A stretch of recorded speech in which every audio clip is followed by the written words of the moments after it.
میں تو یہ کہا جا سکتا ہے کہ ان کے ہاں لیپ آف فیتھ ہے، یعنی اندھا اعتقاد ہے۔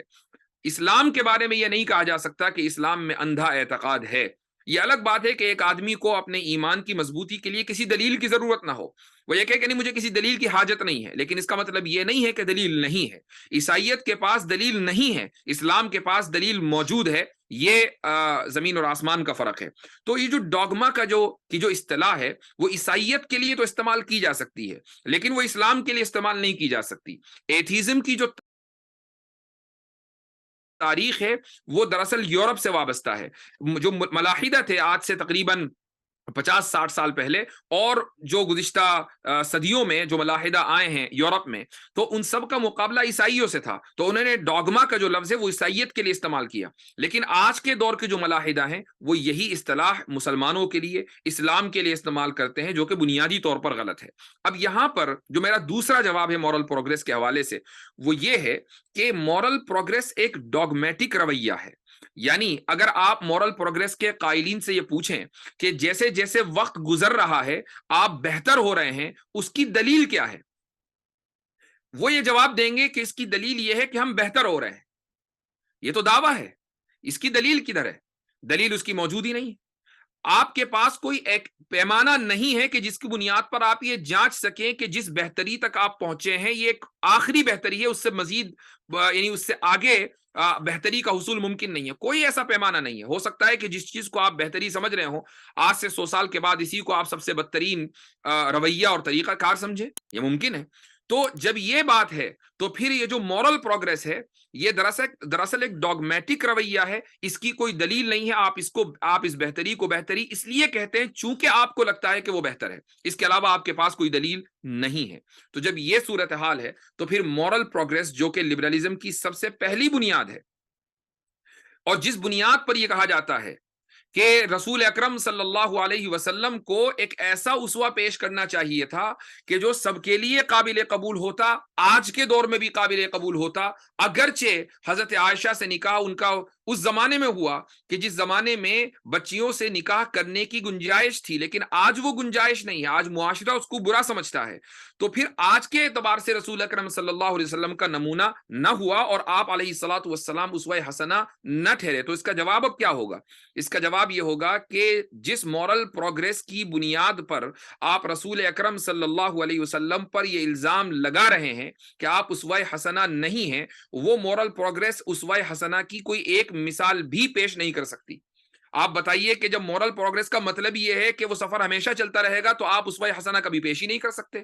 اگر رسول اکرم صلی اللہ علیہ وسلم مثلا آج کے دور کے تقاضوں کی بنیاد پر شادی کرتے تو آج سے 200 سال کے بعد کوئی بندہ بیٹھ کر یہ کہہ رہا ہوتا کہ ہمارے دور کے مطابق شادی کیوں نہیں کی، تو پھر اسوہ حسنہ جو ہے اس کو کبھی اچیو کیا ہی نہیں جا سکتا۔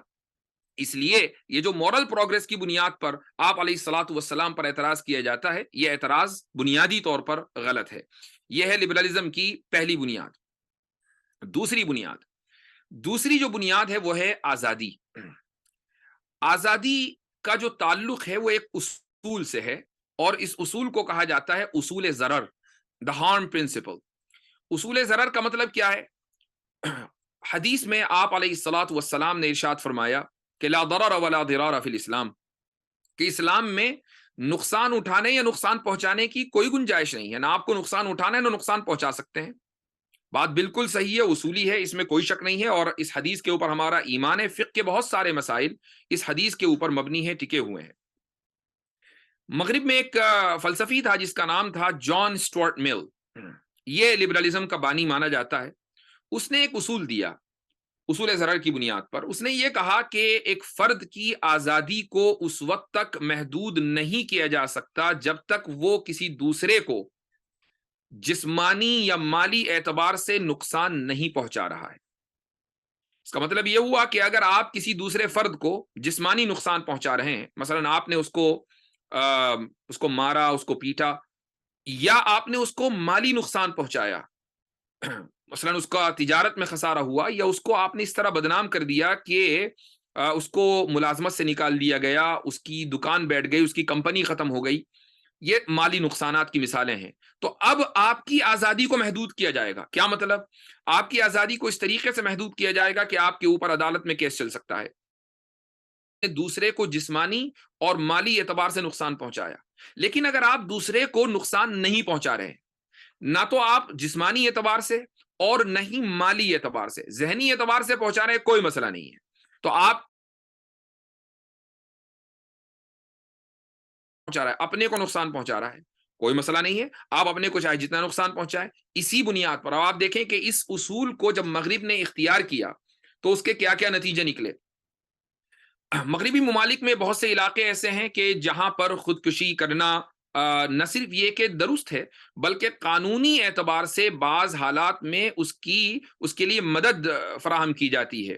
ابھی اسی ہفتے کا واقعہ ہے کہ نیدرلینڈز میں وہاں کے سابق وزیر اعظم اور اس کی بیوی نے دونوں نے مل کر خودکشی کی۔ دونوں اچھی خاصی عمر کے تھے، غالباً شوہر 90 سے زیادہ کا تھا اور بیوی شاید 80 کے اواخر میں تھی، تو وہ دونوں بیماری میں مبتلا تھے، تو دونوں نے یہ فیصلہ کیا کہ بھائی ساتھ اتنے عرصے رہیں تو ساتھ ہی مریں گے، اور وہاں حکومت نے یہ قانون بنایا ہوا ہے کہ ایسی صورتحال میں حکومت مدد کرے گی خودکشی کرنے پر۔ تو حکومت نے مدد کی، کیونکہ اگرچہ نقصان پہنچ رہا ہے لیکن یہ آدمی نقصان اپنے کو پہنچا رہا ہے، کسی دوسرے کو نہیں پہنچا رہا ہے، یہ بالکل درست ہے مغربی تہذیب کے یا لبرلزم کے اس اصول کی بنیاد پر۔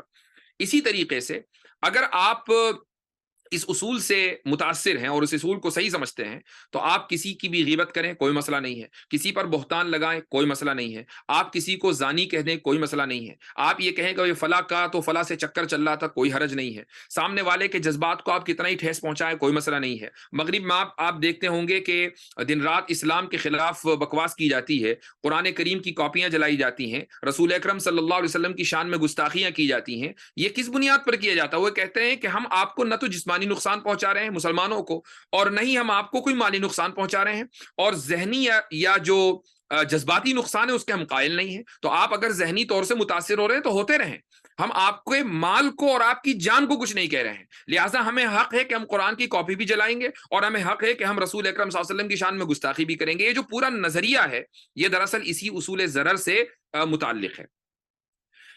اب اگر ہم اس اصول کو سامنے رکھیں، میں ایک چیز آگے بڑھنے سے پہلے یہ بھی بتا دوں کہ اسلام کا جو اصول ضرر ہے اس میں اور مغرب کے اصول ضرر میں کیا فرق ہے۔ دیکھیے اسلام کا جو اصول ضرر ہے، لا ضرر ولا ضرار فی الاسلام، اس کو ایک مثال سے سمجھ لیجئے۔ مثال یہ ہے کہ میں آپ کو ایک گلاس دوں اور اس گلاس میں دودھ ہو، اب اس گلاس میں کچھ اور ڈالنے کے لیے ضروری یہ ہے کہ آپ اس گلاس کو پہلے خالی کریں گے، خالی کرنے کے بعد پھر آپ اس کو بھریں گے۔ اب آپ اس کو پانی سے بھریں کہ شراب سے بھریں یا کسی اور چیز سے بھریں وہ ایک الگ بات ہے، لیکن ہم نے آپ کو ایک بھرا ہوا گلاس دیا ہے، اور وہ ایک ایسی چیز سے بھرا ہوا ہے جو بہت مفید ہے، یعنی دودھ۔ لیکن اگر کوئی شخص آپ کو خالی گلاس دے اور خالی گلاس کے بعد آپ کو یہ اختیار دے کہ بھائی دیکھیں یہ شراب کی بوتل ہے، یہ دودھ کی بوتل ہے، یہ پانی کی بالٹی ہے، ادھر کچھ اور رکھا ہوا ہے، آپ جو چاہیں بھر لیں، کوئی مسئلہ نہیں ہے، تو آپ نے اس گلاس میں جو مرضی آئی ڈال لیا۔ اسلام نے ہمیں ایک اصول دیا ہے، اصول ضرر، یہ دراصل وہ بھرا ہوا گلاس ہے دودھ سے، اب ہمیں مزید کسی اور چیز کی ضرورت نہیں ہے۔ اسلام نے نہ صرف یہ کہ ہمیں اصول دیا بلکہ اس ضرر کو متعارف بھی کرا دیا کہ یہ ضرر ہے۔ وہ ضرر کیا ہے؟ قرآن اور سنت کی خلاف ورزی ضرر ہے۔ خودکشی کرنا قرآن و سنت کی خلاف ورزی ہے، غیبت کرنا قرآن و سنت کی خلاف ورزی ہے، کسی کے اوپر بہتان لگانا قرآن و سنت کی خلاف ورزی ہے، لہٰذا یہ ساری کی ساری چیزیں ضرر میں آئیں گی۔ لیکن مغرب نے آپ کو جو اصول ضرر دیا وہ دراصل ایک خالی گلاس ہے، اب کوئی اس میں پانی ڈال رہا ہے تو کوئی دودھ ڈال رہا ہے تو کوئی پیشاب ڈال رہا ہے اور کوئی شراب ڈال رہا ہے، تو اب یہ بتائیں کہ اسلام کا جو اصول ضرر ہے وہ زیادہ بہتر ہے یا مغرب کا کہ جو خالی گلاس ہے، پیمانہ ہے لیکن بھرا ہوا نہیں ہے؟ یہ اصل میں اسلام اور مغرب کے اصول ضرر میں فرق ہے۔ اب آگے جو میں کہنے جا رہا ہوں وہ یہ کہ مغرب نے یہ اصول ضرر اختیار تو کر لیا لیکن اس میں یکسانیت نہیں ہے، وہ ہمیشہ جا کر ٹوٹ جاتا ہے۔ انسان کا جو بنایا ہوا قانون ہوتا ہے اس میں پرابلم ہی یہ ہوتی ہے کہ وہ قانون آگے چل کر ٹوٹ جاتا ہے، ہمیشہ وہ قانون یکساں نہیں رہتا، لیکن قرآن اور سنت کے جو بنائے ہوئے قوانین ہیں ان میں یکسانیت رہتی ہے، وہ ٹوٹتا نہیں ہے۔ ان میں اگر استثناء کہیں ہوتا ہے تو وہ بھی کسی قانون کے تحت ہوتا ہے، ورنہ قوانین ٹوٹتے نہیں ہیں۔ تو اب آپ دیکھیں کہ آپ کسی ایسے شخص سے کہ جو مغربی تہذیب کا پروردہ ہو، اس سے آپ یہ پوچھیں کہ بھائی یہ بتاؤ کہ نفرت کرنا کیا ایک اچھی چیز ہے یا بری چیز ہے اخلاقی اعتبار سے؟ کیا مجھے نفرت کرنے کی آزادی ہے؟ اگر سامنے والا عام لبرل ہوگا، وہ یہی کہے گا کہ ہاں بالکل آپ کو نفرت کی، جس سے بھی نفرت کریں آپ، جس سے محبت کریں، آپ کو آزادی ہے۔ آپ پوچھئے کہ مجھے ہٹلر سے بڑی محبت ہے، تو کیا اس ہٹلری محبت کی مجھے آزادی ہے یا نہیں؟